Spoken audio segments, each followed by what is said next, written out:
So we've all grown up drinking that mandatory glass of milk our mothers have all given us, believing that it creates strong bones and good health. Who doesn't love milk?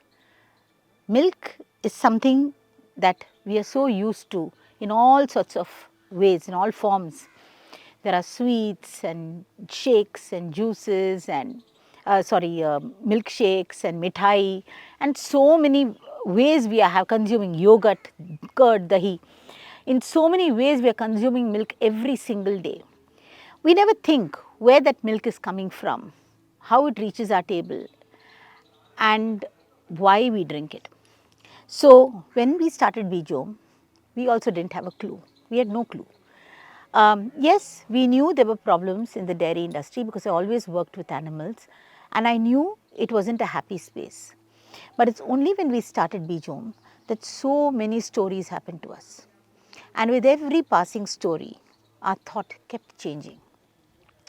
And with every passing story and with all the experiences we had, that is how we turned the farm into a vegan farm. Today, I want to tell you those stories. I want to tell you how the farm became vegan and I also want to tell you how we started Dung Ho. Behind me are our beautiful cattle, they are family. They have been with us for 10-12 years and that is Bhadra and this is Devyani. We know all their names, they have Aadhaar cards and they recognize us, they have personalities and each of them is a specimen. So, today I want to tell you these stories about these cows and bulls. We have a Nandishala as well and to tell you why we are what we are. It is very important because these projects of ours, everybody who comes to us asks us these questions. When we tell them about Dung Ho, they want why we are making dung logs and the food we serve is vegan. So, they want to know why we do not serve milk. The first question everyone asks us when they come here is, why aren't you selling milk? Because you have so many cows. They also ask us about the sustainability of it. Think, what is the point of you having so much cattle and not selling milk? Milk is so good for people. Farmers benefit so much when they sell milk. So, we get thrown a lot of questions and sometimes it is hard to answer, sometimes we have ready answers, sometimes the answers are too long. So, we have taken the liberty to put this on our YouTube channel, the stories that you are going to love to hear and also understand why we say what we do. So, today I am going to tell you the story of Poornima. It was our first story on the farm. When we started the farm and we got some cows and the cow herds told me that we can take 3 thans of milk and the calf only gets 1 than. Than means udder and every cow has 4 udders and the udders are distributed. So, humans take 3 and the baby gets only 1. I was shocked because I just did not understand how we came to this measure. And I also thought, what happens in the wild? In the wild there is no one to distribute this milk and the calf gets to drink all the milk. The cowherd also told me that if the calf drinks more than 1 udder, he will or she will fall sick.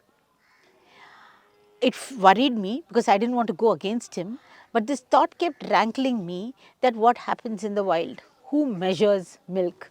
How come the calf can fall sick with his own mother's milk? And so, after speaking to a few people, I came to the conclusion that I am going to do a new experiment on the farm. Our cow Bhadra, who was a Thar Parkar means Thar Parkar, a cow who can actually cross deserts and give milk with very less water, drinking very less water. She had just had a baby called Poornima. And Poornima is a beautiful white cow with bright eyes and she was so pretty to look at. So, I decided to try it first with her. I went to our cowherd Ashok and I said, Ashok, from today she will have as much milk as she wants and she won't be tied. He was so shocked, he looked at me and he said, you will kill her. I did get worried because I was doing something that I did not know much about. It was just logic that drove me to this. I said, no Ashok, we will watch her and if necessary we will medicate her, but we have to try this because I can't understand why we have this measurement. So we let her loose and she went and drank Bhadra's milk once, twice, and after twice she became so comatose because of the milk. She became so full of the milk and happy that she slept for a long time. Then Ashok kept looking at her and saying, she is going to die, look at her, she is going to fall sick. And I kept saying, no, wait, let's see what happens. Then she woke up the third time and went to Bhadra. And when she went to drink Bhadra's milk, Bhadra gently kicked her away. That moment was so profound for me because it was the act of a mother exercising her native intelligence. I was delighted. Then I knew that no calf can die from drinking milk. Yes, the cow does have excess milk and she can't feed her calf all the milk. That is true. The udder has always surplus milk left, but the mother knows how to parent her calf and the calf must have as much as he or she can drink, which is more than one udder. So it was a big deal for us, and from that day on our farm, all the calves are let loose to drink their mother's milk, be parented by the mother, be nurtured by the mother, be taken care of by the whole herd. You'll be surprised at how the whole herd comes together to look after a little calf.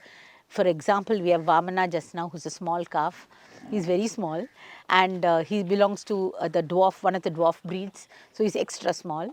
And you should see how all the other cows rally around to lick him, nurture him, nudge him along. So I really believe that that was one very big example for us, that we should allow the child to be parented by the mother, be it in any species.